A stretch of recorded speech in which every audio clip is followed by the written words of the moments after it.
Hello engineer, তাহলে চলে এসেছি আমি প্রবলেম 5-এর পার্ট 2 নিয়ে। তাহলে এবার আমাদের ইভেন্টটা লেখার পালা, যে এ জিতবে।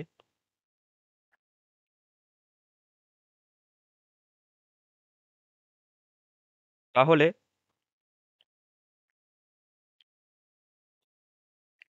এ জিতবে, তার ইভেন্ট কি? এক্স।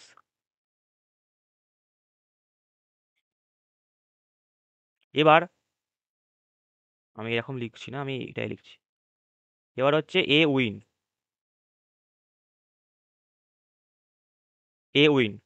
যার উপর ইন্টারেস্ট দেখিয়েছে, কত রকমভাবে জিততে পারে। প্রথমেই 8 পড়ে গেল এক্স, অথবা প্রথমবারে 8 পড়লো না, সঙ্গে সঙ্গে বি এর কাছে দান চলে যাবে, কিন্তু বি কে 5 ফেলতে দিলে হবে না, কারণ এ কে জেতাতেই হবে। আমাদের প্রবাবিলিটি তারই জানতে চেয়েছে। তাহলে বি কেও 5 ফেলতে দেবো না, মানে বি এর 5 ফেলা যাবে না। তারপরের দান এর কাছে যাবে, এ 8 ফেলে দিল, জিতে গেল। আবার এরকম নাও হতে পারে, প্রথমবার চাললো, 8 পড়লো না এর, করে সঙ্গে সঙ্গে বি এর কাছে দান চলে যাবে, কিন্তু বি কে 5 ফেললে হবে না, কারণ এ কে জেতাতেই হবে, তার প্রবাবিলিটি জানতে চেয়েছে। তাহলে এ কে 5 ফেলতে দেওয়া যাবে না, এ 5 ফেলবে না। তাহলে ওয়াই বার হয়ে গেল, কারণ ওয়াই হচ্ছে 5 ফেলবে। তারপরে এর কাছে দান চলে গেল, দেখা গেল যে এবারেও এ 8 ফেলতে পারলো না। তাহলে যখনই এ 8 ফেলতে পারলো না, সঙ্গে সঙ্গে আবার বি এর কাছে দান চলে যাবে, কিন্তু একটাই টার্গেট আমাদের, যে বি কে কিছুতেই 5 ফেলতে দেওয়া যাবে না, বা বি এর 5 পড়বে না। তাহলে যখনই এ 8 ফেলতে পারলো না, আবার সঙ্গে সঙ্গে বি এর কাছে দান চলে গেল, কিন্তু বি ফেলবে না। একটা টার্গেট হচ্ছে বি ফেলবে না। তাহলে আবার বি ফেলতে পারলো না, আবার এর কাছে গেল, এবার এ 8 ফেললো, এ জিতে গেল।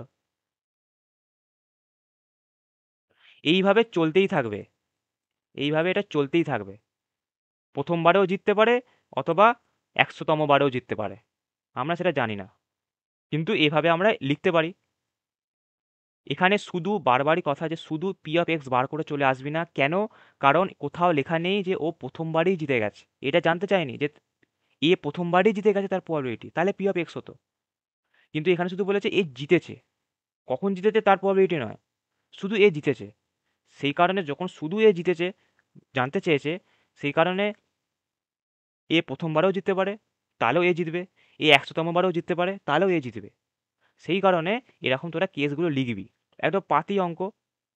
সব সময় একটাই টার্গেট, যে যার ওপর যেমন এখানে জানতে চাইছে এর প্রবাবিলিটি কত, এ জিতেছে তার প্রবাবিলিটি কত, তাহলে সঙ্গে সঙ্গে আমরা টোটাল আউটকাম বার করব, যেটা হচ্ছে 36, আর ফেভারেবল আউটকাম বার করব। ফেভারেবল আউটকাম কার বার করব? যার উপর ইন্টারেস্ট দেখিয়েছে, এ জিতেছে। তাহলে এ কত রকমভাবে জিততে পারে? প্রথমবারই পড়ে গেল, অথবা 3 নম্বর বারে পড়লো, অথবা 5 নম্বর বারে পড়লো, কারণ এই সব খেলাতে এরকম কোথাও লেখা নেই যে ও প্রথমবারই জিতবে। আমাকে তো সেটা জানতে চায়নি, আমাকে শুধু বলেছে সে জিতবে। তাই তার করেসপন্ডিং ফেভারেবল কী কী আউটকাম হতে পারে সেটা আমরা লিখে নেব।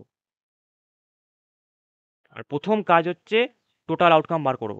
সে যে কোনো প্রবাবিলিটি প্রথম কাজ হচ্ছে টোটাল আউটকাম বার করব। কি টোটাল আউটকাম হবে?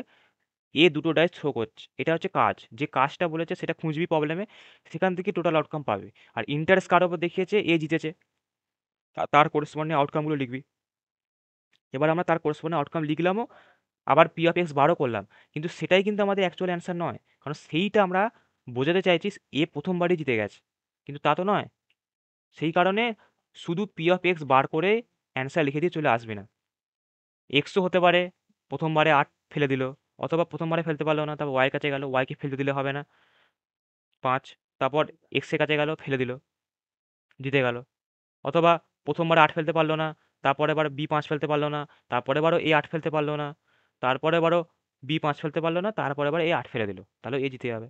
তাহলে আশা করি বোঝা গেছে যে কিভাবে হচ্ছে। তারপর তাহলে এটা আমরা জাস্ট লিখলাম যে কি কি কেস হতে পারে। এবার আমরা প্রবাবিলিটি বার করব। তাহলে ইন্ডিভিজুয়াল এই শুধু যেগুলো লিখেছিস পি দিয়ে লিখতে থাক। P of X bar, Y bar, X. P of X bar, Y bar, X bar, Y bar, X. এইভাবে এটা চলতে থাকবে, এর কোনো শেষ নেই, আমি জানি না সে কখন জিতেছে।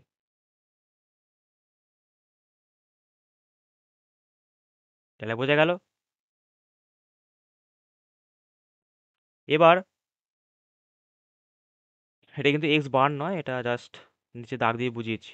এবার এখানে P of X plus P of X bar Y bar X plus P of X bar Y bar X bar Y bar X এইভাবে লেখা আছে। এবার পি এর ভেতর দেখ অনেকগুলো ইভেন্ট লেখা আছে। এবার এখানে যে এক্স বার ওয়াই বার এই যে এক গাদা জিনিস লেখা আছে, প্রতিটাতে এক একটা ইভেন্ট। এই ইভেন্টগুলো কিন্তু ইন্ডিপেন্ডেন্ট।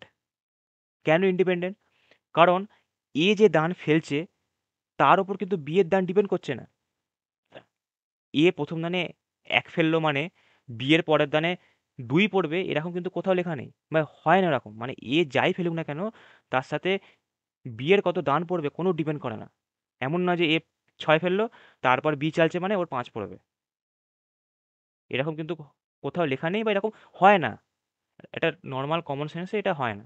সেই কারণেই প্রতিটা ইভেন্ট ইন্ডিপেন্ডেন্ট। বা ইন্ডিপেন্ডেন্টের কন্ডিশন কি?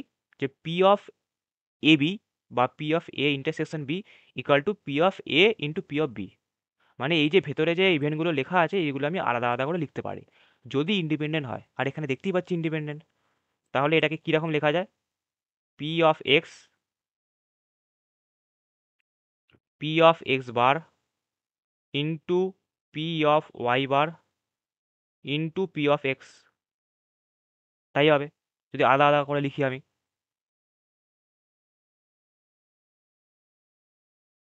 তারপর প্লাস শুধু ভেতরে যেগুলো লিখেছিস সেগুলোকে তোরা আলাদা আলাদা করে এরকমভাবে লিখবি, আর কোনো তোদের কাজ নেই। P of Y bar, P of X bar, P of Y bar, P of x.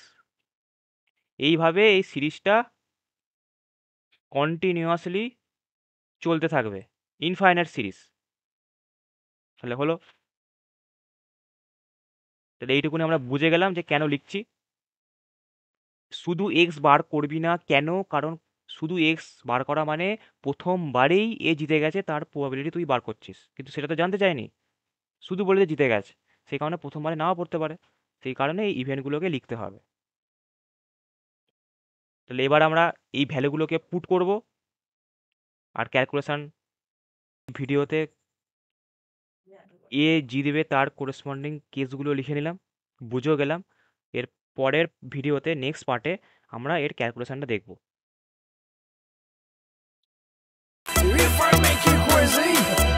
Just take it easy.